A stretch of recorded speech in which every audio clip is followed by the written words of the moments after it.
75 ఏళ్ల వయసులోనూ కుర్రాళ్లతో సమానంగా సినిమాలు చేస్తున్నారు సూపర్ స్టార్ రజనీకాంత్. గడిచిన దశాబ్ద కాలంలో ప్రభాస్, అల్లు అర్జున్, విజయ్ వంటి సూపర్ స్టార్స్ రెమ్యునరేషన్, బిజినెస్ విషయంలో ఆయనను దాటి వెళ్లిపోయారు. కానీ ఇదంతా తాత్కాలికమేనని, ఎప్పటికీ తలైవానే అని నిరూపిస్తున్నారు రజనీ. జైలర్ చిత్రంతో సాలిడ్ కంబ్యాక్ ఇచ్చిన ఆయన గతేడాది వచ్చిన కూలీతో మరోసారి 500 కోట్ల వసూళ్ల మార్కును దాటారు. తాజాగా జైలర్ 2తో బాక్సాఫీస్ను షేక్ చేయాలని రెడీ అవుతున్నారు. ఈ క్రమంలోనే జైలర్ 2కు రికార్డు స్థాయిలో ఓటీటీ బిజినెస్ జరిగినట్లుగా వార్తలు వస్తున్నాయి. ఆ వివరాలను ఇప్పుడు తెలుసుకుందాం. తన వీరాభిమాని నెల్సన్ దిలీప్ కుమార్ దర్శకత్వంలో జైలర్ 2 చేస్తున్నారు. వీరిద్దరి కాంబోలో గతంలో వచ్చిన జైలర్కు సీక్వెల్గా ఈ సినిమా తెరకెక్కుతుంది.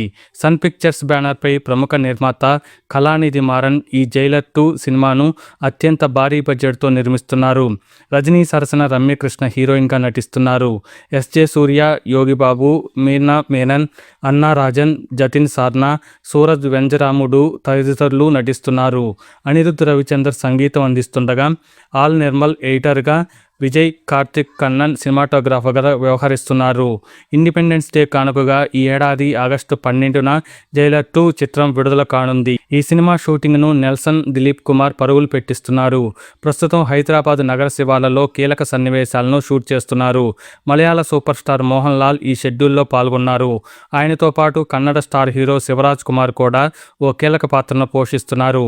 మరో ఇద్దరు సూపర్ స్టార్లు కూడా జైలర్ 2లో గెస్ట్ రోల్ పోషించనున్నారని గాసిప్స్ వైరల్ అవుతున్నాయి. బాలీవుడ్ బాద్షా షారూఖ్ ఖాన్ తొలుత ఈ మూవీలో పవర్ఫుల్ పోలీస్ ఆఫీసర్గా కనిపిస్తారని ప్రచారం జరిగింది.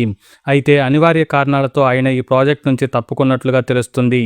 కాగా జైలర్ 2 సెట్స్ మీద ఉండగానే ఈ cinema theatrical, non theatrical business ఓ రేంజ్లో జరుగుతున్నట్లుగా కోలీవుడ్ వర్గాలు చెబుతున్నాయి. తాజాగా Jailer 2 OTT deal talk of the ఇండస్ట్రీగా మారింది. జైలర్ 2 డిజిటల్ స్ట్రీమింగ్ రైట్స్ను అమెజాన్ ప్రైమ్ వీడియోస్ సంస్థ ఏకంగా 160 కోట్ల రూపాయలకు దక్కించుకున్నట్లుగా వార్తలు వస్తున్నాయి.